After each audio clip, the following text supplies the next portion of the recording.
Question for Mr. Ali, please. Yeah, this question for Mr. Ali. Mr. Ali, as a Christian, I know that if I die today, I will be in heaven, just as an assurance that we have in Christianity. Is there any assurance in Islam that if you were to die today, are you going to go to heaven?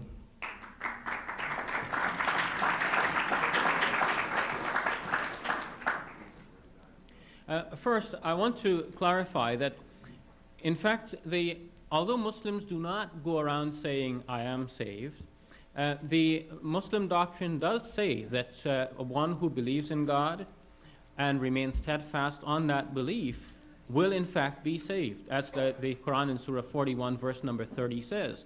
In fact, remember the hadith that I quoted earlier.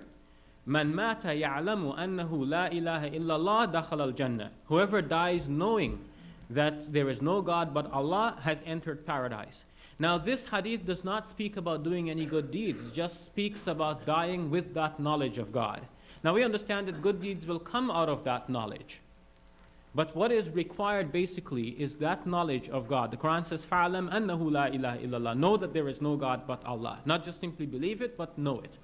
And based on that knowledge, God is going to rescue and save certain people.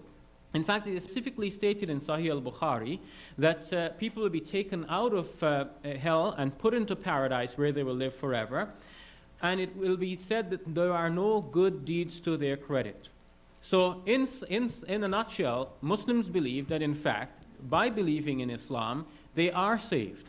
But we remain humble before God and we leave the judgment up to God. And a Muslim should not arrogantly walk around and say, we are saved. God does not owe us to save us, but we should always depend on His mercy and be humble before Him.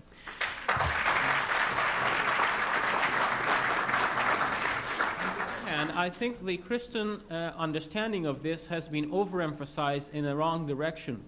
Even Paul in Philippians chapter 2 verse 12 says, work out your own salvation with fear and trembling. And Jesus in Matthew chapter 7 shows that He will disown some people on the day of judgment, people who actually did many miraculous things in His name. But He will say, get away from me, you evildoers.